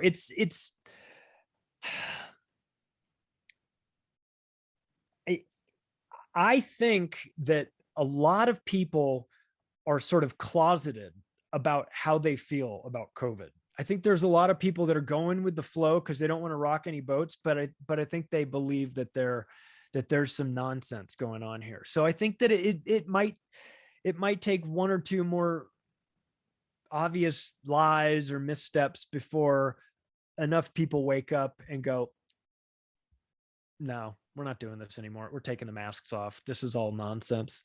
And that could very well happen. And if that happens, we have the opportunity to transform society. If nobody wakes up to that, we may be in like Agenda 2030, living in like smart cities and little pods eating bugs, It seems like they're pushing it faster than 2030. Like they're trying to get it does. Oh, it totally does. Yeah. Don't you feel like Yeah. they're like, hurry up. Like it's 2025 will work, like it feels like they're like up against the clock or something. I don't know. I had an idea that I was going to propose to you as part of a solution that we can all do. We can all take part since we're all being lied to and stolen from out of our paychecks every day that we get paid. Why don't we just stop paying? Why don't we all just not file taxes anymore? They can't come after all of us. Oh, I've thought about that too. That's one of those things where it requires like everybody to like pinky swear that they won't file. Because you don't want to be like the one guy that does it and everyone else like, oh, and then they come after you. But yeah, it works if everybody does it, I think. I've wondered about that too. I've wondered about, we're sort of financing this insanity with our own money. And so, which is, the way the tax system set up is it's just criminal. So I look, I would love that. I think that is actually how things change because, we are the ants in this situation. And we have to remember that we have the numbers and that gives us a certain amount of power. And if you decide that you want to remove your attention from something or put your attention on something else, that has like a big effect. So I think it's important for us to kind of remember that. And that, of course, goes to the core of what these people are doing to us constantly, trying to divide us up into smaller and smaller groups so that we don't like come together against them. It's like the oldest trick in the book. And here we are getting divided once again. We're like vaccine or not vaccine, mask, no mask, it's crazy. Yeah. Well, you heard it here first. Great Tax Revolt 2024. Let's get it going. Yeah, man. I mean, that's one way to get their attention. I mean, they'll come down on you and try to make your life hell. But yeah, I mean, it's a group it's ideas where you can get a large number of people together to do anything, whether that's just like, all decide to shop with the stores that will allow you to shop without a mask or without some vaccine passport. You just go, hey, everybody, these are the stores that are good. Let's all go there and focus our money and support them, like vote with our dollars and that stuff. Yeah, like these are solutions that we're going to need to kind of get behind, like to stop financing these shithead companies if we can. I mean, sometimes in some cases it's hard to get around it, man. I mean, Amazon is Amazon. It's tough. Yeah. Yeah. Yeah, I know we're taking steps to become more self-sufficient, get out of the system as much as we can, growing our own food, learning how to Nice. defend ourselves. I want to get more into basic first aid. Seeing the way the medical system's going right now, I might not be able to get treatment sometime next year if I'm not Totally. vaccinated, So just basic things like that. Are you taking any steps to becoming more self-sufficient? Yeah, I actually found this. I had a nurse reach out to me and say, hey, just so you know, if you want to get ivermectin and hydrochloroquine and a Z pack, this is where you can get it. Here's this pharmacy, this online pharmacy, and here I'll give you my invite code, and this is what you want to buy. These are the quantities you want to buy. And I was like, thank you. And so I did that. I bought all three of the things that the nurse recommended.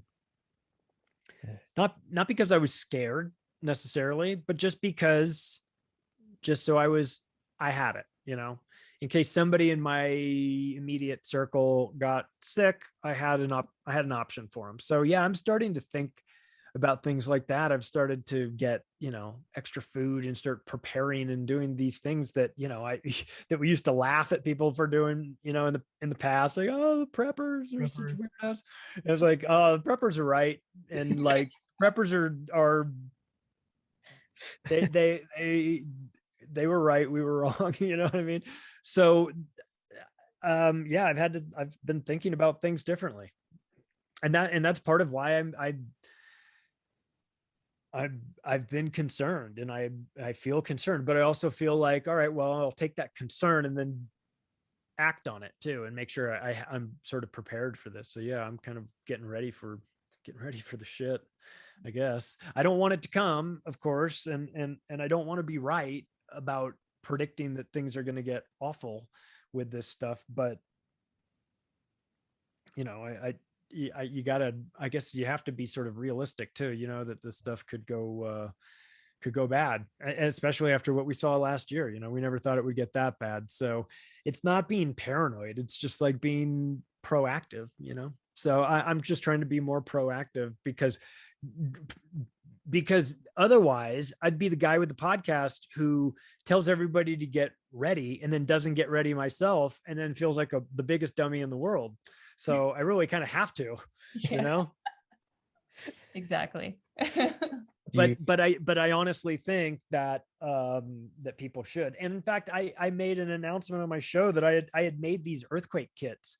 Yeah. Yeah. And I said, if anyone wanted like my inventory list, just send me an email and I'll send it to them. Because and it wasn't meant to be like the greatest earthquake kit ever.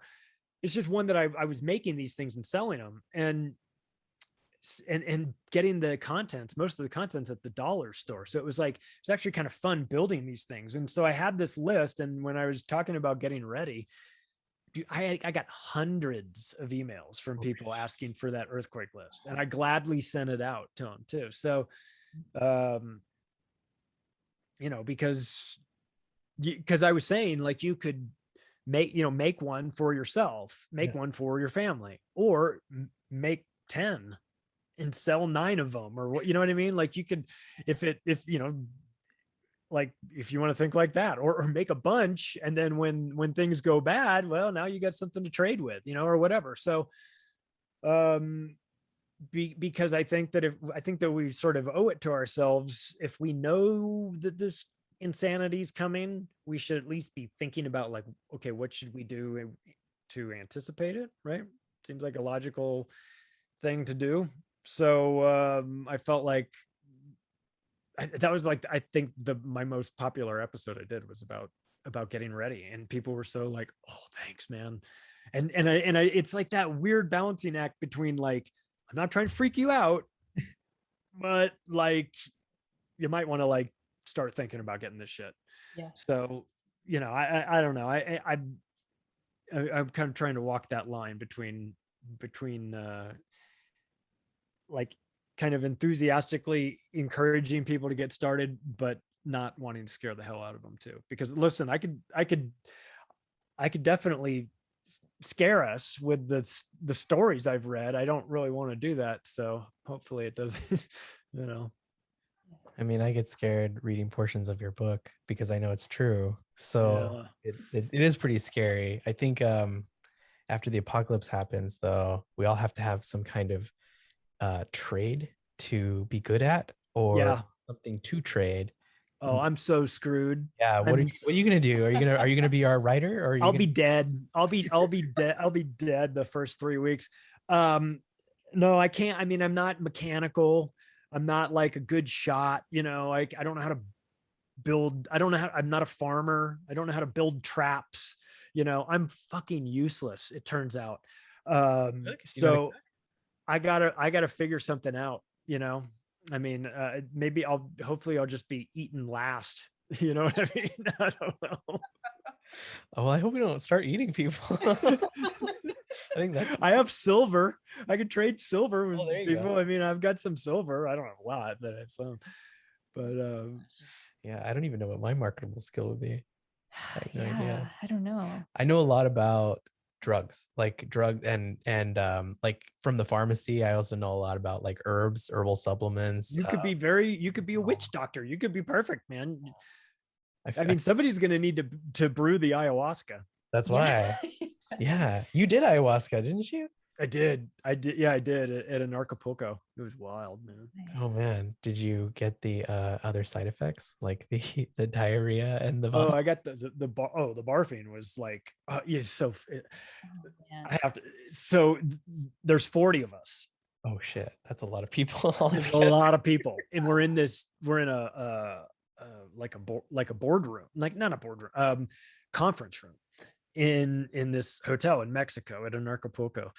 It's like 9 o'clock at night, and they've got it all. It's all decked out, man. It looks cool, and they've got like a big shrine in the middle, and there's all these musicians in there, and there's incense, and there's sage, and I mean, they set the scene. Like you actually kind of feel a little high just being in that, and you sit in there for like an hour Hmm. without saying anything, and the whole trip, the whole time, you're not allowed to talk to your people, the people next to you. It's Yeah. like quiet. So then you drink, and it is the worst thing ever. Like taste wise, it's pretty bad. Oh yeah, yeah. I got a quote in the Octopus book from Graham Hancock describing it. And as I'm drinking it, I'm going, oh my God, this is exactly how Graham described it. And then like 3 months later, I wound up meeting Graham, and I told him that story. I said I was drinking ayahuasca, and I was thinking about the quote in my book about you describing the taste of ayahuasca. And I was thinking, Graham Hancock is 100% correct. And Graham just goes, whoa. Oh my God. So you do this, and I go, so you asked about the throwing up part. So after I drank this, I was like, oh, I always have like the weakest stomach too. Oh no. And I'm like, oh, I just don't want to be the first person to throw up. Like I don't want to throw up, but like, I certainly don't want to be the first person to throw up. Of course, I was the first person to throw up. And I almost felt like announcing an apology. I almost did, but I didn't, because I was like, oh, maybe they didn't know it was me, or maybe they weren't, I don't know. And like 5 minutes later, someone else did. And like 10 minutes later, everybody's throwing up. I mean, everybody has their own bucket. Oh, Yeah. And geez. so I was all stressed out, kind of over nothing, thinking, like, worried I'd be like, I'd embarrass myself by throwing up. And like, meanwhile, I threw up 10 times that night. My pants didn't fit. It was wild. Oh my gosh. Wow. And they take you through this, like, they've got this aggressive chanting that starts happening, and the shaman are sort of in your face, you know, and there's like 10 of them, like 6 shaman and 4 musicians, and they would come around, and that music would get really aggressive, and everyone would be like, whoa, you know, like everybody started throwing up, and it was like the music was doing, and then that would go on for like 20 minutes, and then like it was sort of like the music would sort of change, and then it would like chill out, and then it would just be like this beautiful music, and then the smells would be different, like they'd have different incense or anything, and you just be like, holy shit. And then you felt like you were blasted off into the universe, you know. And then you'd be like, oh, this is great, and like that'd go for like a half an hour, and then all of a sudden that fucking chanting would come back in, and you'd be like, what? And like you're throwing up again. So it's like a roller coaster ride, and this goes on. I left at 7 o'clock in the morning. And you start at what time? I started at 8 o'clock at night. Oh my gosh. Dude, I was, and when I left, I was totally fine. Like I was completely coherent. It was weird, man. It was, because it's part like psychedelic trip and part like physical, like endurance test. Yeah. You know? Did you You feel, know, did you feel like a whole new person the next day? I know with mushrooms, I feel just rejuvenated and not tired and just ready to go. Were you tired at all, being up all night, throwing up? And yeah, I didn't sleep, obviously. And I went back to my hotel room, and I slept for like maybe 3 hours. And then I had to go do I'd done my presentation earlier in the day of an Acapulco. So I knew, and I did it because I wanted to make sure I did my presentation before I did the ayahuasca. So then, but the following day I had a commitment where I had to be up on the stage at the very end in like a group setting. oh man. And I'm standing next to Berwick, and we all have we're passing microphones around, and there's like 10 of us up there, and the audience is asking questions. It's like an hour, right? And I didn't answer a single. And Jeff, it's like 45 minutes in, and I haven't answered anything. And Jeff elbows me, and he goes, "Why don't you fucking say something?" I go, "Dude, I did ayahuasca last night. I think I'm still tripping." He goes, "Oh shit. Okay, I understand." Oh my God. I just stood up there like a retard. Oh man. You know, I was still like half in like wherever I was the night before. Oh man. What did you learn from that experience? What did you get from it? Because everybody gets something from a psychedelic experience, even if it's to tell you not to do it again. Well, I got from it that I was supposed to contact some old friends, two different guys in particular that I should reach out to and contact. And one of them I reconnected with on Facebook, but didn't have much interaction with, and then he wound up dying. Oh wow. man. Yeah. So yeah, so that was what I got out of that, you know. And that was crazy. And then a couple nights later I did the DMT session. So, you know, you've got these little things that you can add on there, and you know, if you want to go, like my wife is like, "You're so out of your mind. Like, what are you doing?" And I was like, "Listen, you like a good spa package, right? Like if we go on a vacation, you want to go to the hotel, you want to go get a massage or something, like I just want to go to another dimension for, you know, like 4 or 5 hours or so, and just see what's going on and come back. That's all. Pretty much. I'm just curious. I'm just curious about what's going on. So I don't know. That's so fun. That's a great way to compare it. They should do that for people that are cool with psychedelics. They should have like spa packages for psychedelic people where it's not like a massage, but it's like a session. Somebody will be there to clean up the vomit, you know, and all that Right. kind of stuff. Yeah, man. I mean, they listen, they were running a business with these ayahuasca like sessions, you know. They're doing quite well. Oh, it was part of an Acapulco? Like it was an add-on that you can add on while you're there? Yep, you buy tickets to it in advance there, and all of the sessions are sold out. You got to get like immediately.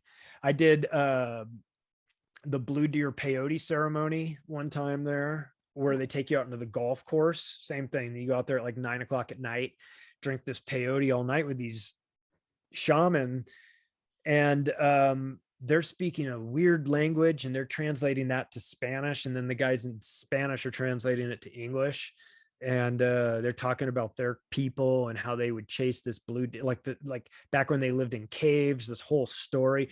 And you're drinking this shit, and they built this fire out on the golf course in Acapulco. We're like on this, it's totally fine with the hotel, they cleared it, so we had this area, and you're just like tripped out, right? And you're all around this big campfire, and there's a full moon, and there's bats flying around everywhere, and these guys are telling this story that's getting like translated and then translated again. And I was just like mesmerized. I was just like, what the fuck are they? I mean, this is the craziest thing. And they would, you felt like you were communicating with them, even though they didn't speak the same language. You kind of like, you kind of like you felt like you were communicating with them. It was wild. Wow. Were the shamans drinking the peyote also? Oh, absolutely. Yeah. Yeah. And they were drinking the ayahuasca, and they were in it. They were in it with you. Oh man. That's like, That's I really always, fun. I worry about vomiting and like shitting myself the most. I think Yeah. because every time I do mushrooms, I don't know if it's just me, but I always get like throw the up. urge. No, like one time, yeah, I have gotten like crazy nausea, but I always get the urge, like I gotta use the bathroom, Yeah. It's Yeah. like, No, I think that's a common mushroom thing. Yeah, man, for sure. not fun to be tripping when you're on the toilet though. It really isn't. Well, you know what, Looking at where it looks kind of weird. you know what you learn. This separates the amateur mushroom users from the professional mushroom Oh, users. teach And me. that is, you put up, we used to put up tape up newspapers over the mirrors in the bathroom before we all would shroom or do acid, because otherwise you get caught in one of those mirrors and you'll be in there for an hour staring at yourself. You'll do it. Everyone like comes out of bed like, hey man, you okay? You're like, dude, I got caught in that mirror. So like we would tape up. We would always do that. And I had this funny thing it turned into like a kind of it just turned into like an inside joke. Like you, I would like, whenever I'd eat mushrooms, I would always feel like nauseous. And like, it was a guarantee that like 45 minutes in, I would go in the bathroom and throw up. Mm. And when I'd throw up, you're throwing up and like your eyes are watering and everything. You're kind of like, whoa. and you also recognize that that's usually like the first time that you feel like it's kicking in too. Yeah. And I would always come out of the bathroom and I'd go, it looks like somebody just painted the walls in there. They're also like they all look freshly painted.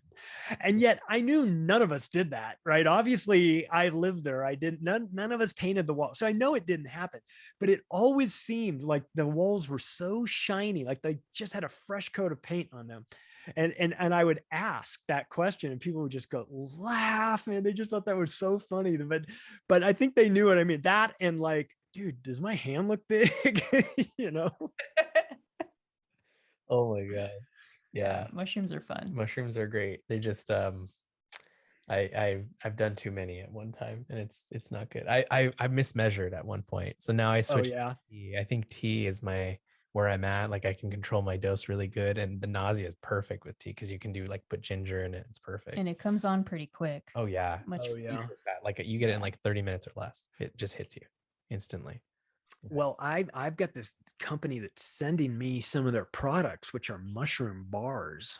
Ooh. Like candy bars made out of chocolate. You got it. Oh man, that's good. Yeah. I would totally. Yeah. And they're sending me a sample. And I am like really excited. Yeah. Yeah. Because I know a guy who has a show, and they sent them. He's the one that had them, and I asked him, how was it? Like, how did it taste? And he said, tastes great. Tastes like a chocolate bar. I was like, oh, I'm in trouble. Oh, wow. And I go, how was the trip? He goes, it was good. I was like, okay, all right. So now, now I gotta Yeah, I gotta you gotta do it now I gotta do it. You know what I mean? Like I gotta figure it out. So now. that I haven't this has all just happened within the last couple of days. So I'm very excited. I'll keep you posted though. Yeah, Please. let me know because I've always seen people do it in chocolate. And I wanted to put it in chocolate, but I've heard that it can like degrade some of not the quality, but the potency of the Mhm. the psilocin that's inside of it. So I don't know how true that is. I've never put it in chocolate because I don't have patience. So I just put it in tea and it works. It works Yeah. just fine. Ginger tea. You should try Yeah. that. Avoid the nausea. Yeah. Yeah. Yeah. Well, it's decriminalized here, or maybe it. You're lucky. That's true. Yeah. Yeah. So it's technically not illegal. I mean, but it's so stupid that it's. Don't even get me. Don't get me started on the. No, it's not. So we have your list of songs that you gave us. Yeah. Oh yes, yes. Let's go into that a little bit because we're trying to Okay. get songs from everybody. So I know your first song because I love the Killers and Yeah. they're like me, Brandon Flowers is Mormon, but I'm no longer Mormon. I was born Mormon, so I have that affinity for him. But why did you choose this song? And like me, he lived in Henderson, Nevada, which is where I lived for years and years and years. Um, why did I choose this song? I chose the song because I used it as the title, chapter title in my upcoming book. The chapter is I've got soul, but I'm not a soldier. And I love that line. It's such a iconic song. And most importantly, I do this book that I just finished is called Hypocrisy. That's a great title. Surviving in a world of cultural double standards is the byline. And when this is book number 3, and I'm not a trained writer. I didn't go to journalism school or anything. I don't know if there's a right way to write, but when I'm writing, I like to listen. I would love to be able to listen to podcasts while I'm writing, but the talking gets confusing to me. It gets me distracted. So I'll always put on YouTube. I'll have YouTube videos going, but I started doing live concerts like bands. So I would have music. I'd just have their music videos, but it'd be like an entire concert going. Mm-hmm. And then it got to the point where I would kind of like I would snap myself into writing mode the minute I would put on certain concert videos. And it was almost like I was getting like repetitive. In fact, I was on the second book, Controlled Demolition of the American Empire. I was listening to nothing but Oasis live. And I'll get into that in a second. But for this one, I was listening to the Killers live. Okay. All of every concert I could get my hands on, but specifically the 2009 Royal Albert Hall live concert, the professionally recorded one. Yeah, and it's really great. And I must have watched / listened to that 200 times while I was writing this book. Yeah. And this over 2 years. And I took a big break in between. And so when I had to come back to finishing it up, I started doing the Killers video again, because it just put me back in this like mode where I was in writing mode. So I'd always have that going. And so when it came time to name one of the chapters, I was writing the military one, and that song came on, and I went, that's the name of the chapter. And that's a little nod to the Killers, and also, being a Las Vegas local band that got famous right when I moved there, and so I watched them go from like local band to like huge. #1 album, 7 #1, and just released a new album this last week too. So like, anyway, so I just, that's the reason why I picked that song. The song rocks.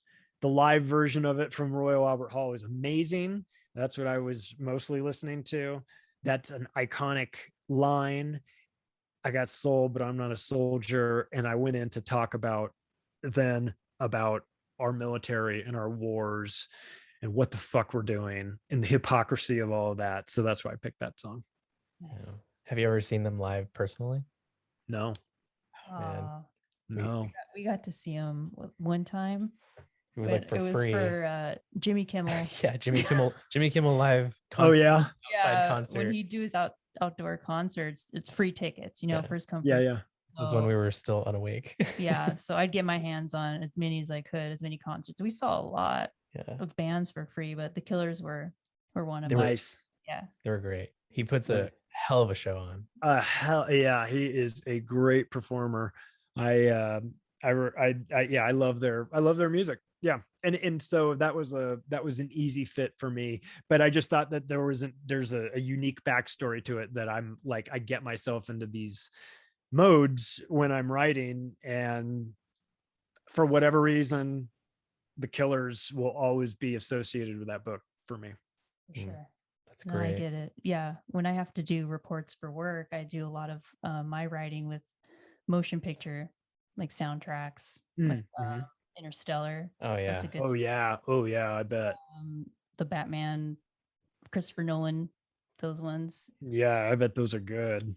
But yeah, I Yeah, know. it's kind of like kind of background music. The problem though with having that Killers live video playing just one, panel away is that when they get to the good songs, I would stop writing and click over and watch like every time. Yeah. So I would, I built in a lot of breaks for myself as well. But yeah, I'll always have that association with that so band in that book. you kind of led to your next one then was Yeah. Oasis Acquiesce. We actually watched the video before we got on with you, and it's a Yeah. great video. But I didn't expect you to be an Oasis fan. I didn't know that you liked Oasis. Love Oasis. I Oh, love Oasis. I love all the Manchester bands. So Oasis blew up my senior year of college. And my good friends, me and two other guys, we started a company right out of college. And there was a lot of data entry that was being done. It was being done by me. And when I was doing that data entry, What's the Story, Morning Glory had just come out. And I listened to that album, that CD, so many times. And my two business partners too. We were all work and we would have that album on. And so we turned into huge Oasis fans. Love them. And then when I wrote Controlled Demolition of the American Empire, I fell into this mode where I was watching Oasis, 95, Main Road. I was watching Nebworth. I was watching 97 at GMEX in Manchester. I was watching Noel Gallagher's solo stuff, Sitting in Silence, at like a 45-minute, really great, well-produced live concert. And I just fucking love Oasis. I love their attitude, back in the day. I love Noel Gallagher. Liam Gallagher and I are like almost identical in age, like down to like the day. I think we were like a couple days apart. I remember looking, I was like, these guys have got to be the same age as us, right? And I was like, holy shit, this guy almost has the same birthday as me.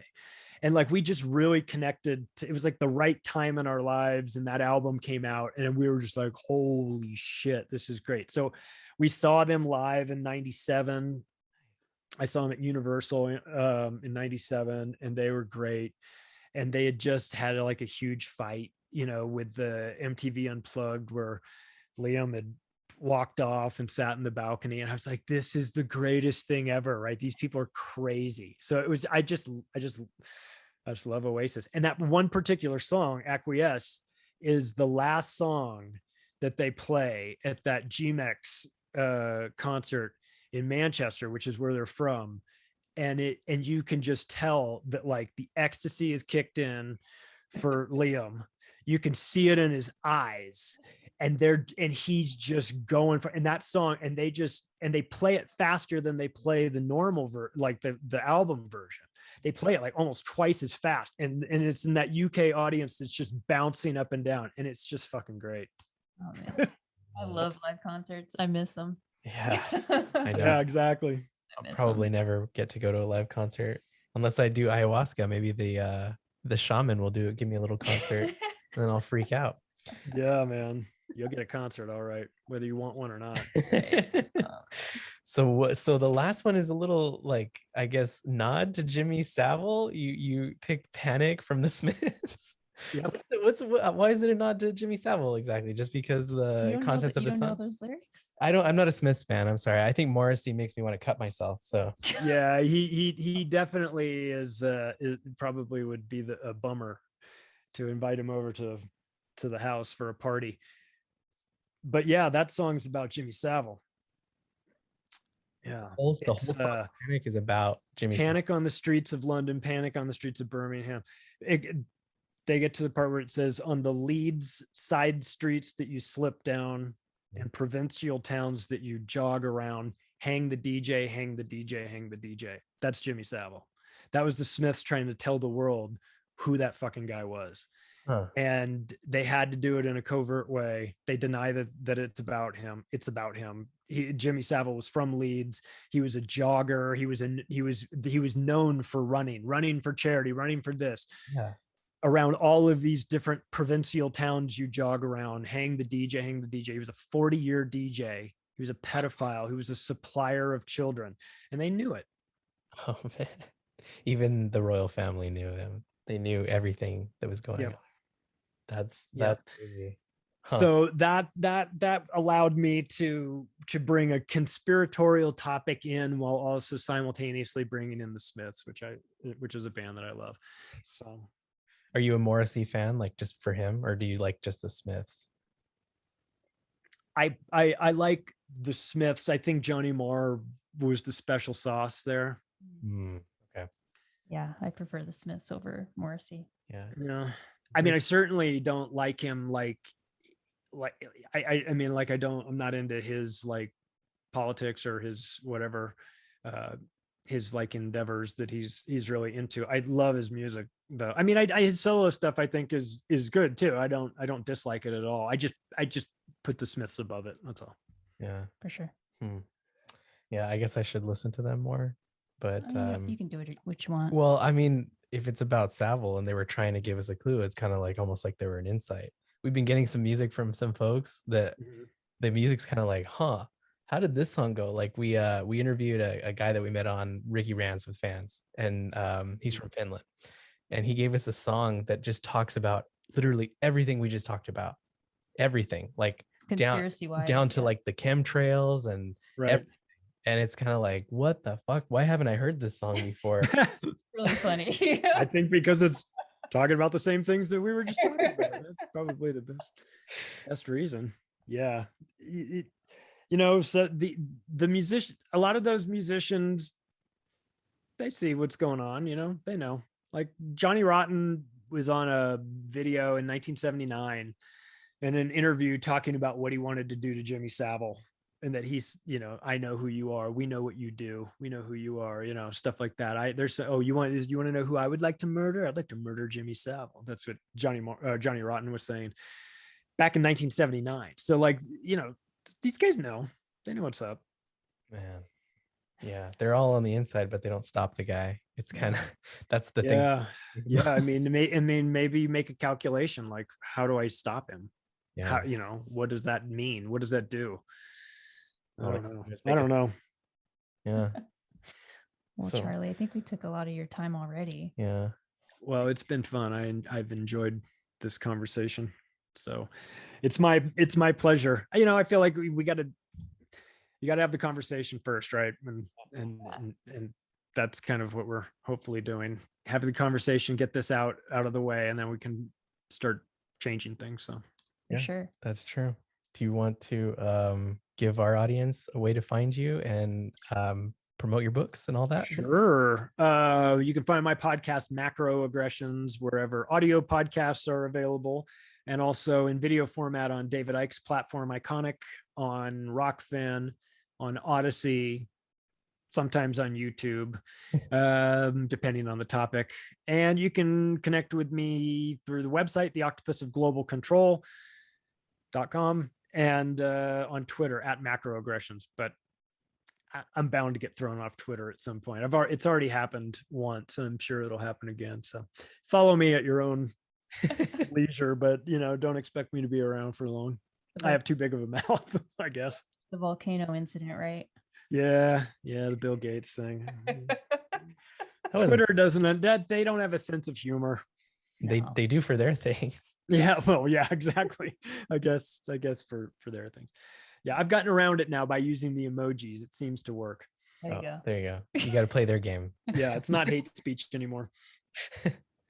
Well, thanks for All coming right. on, Charlie. We really appreciate it. Yeah, and Thanks for having me, welcome guys. back anytime. And I'm sure we'll connect with you for other things as well. Absolutely. All right. Awesome. Thank you. Thank you. Thank you for listening to the False Reality Check podcast. I'm Buffalo Rambler, And I am Legs. and you can find us on falserealitycheck.com or on Twitter Yes. at FRC Pod. FRC Pod. We're on Spotify, Apple Podcasts, Podbean at False Reality Check. If you'd like to support us, swanbitcoin.com/false reality check. Or we take donations from Cash App and PayPal. We will set that up soon Yes. on the website. But yeah, send us an email though. frcpodcast@protonmail.com. We love hearing We from love you. hearing from you guys. Send us pictures and Yes. connect with us. Yes. This is a community after all. And we want to hear from you and connect. We're not crazy. We're not all crazy. Just a little. Maybe just a little. Thanks for listening, guys.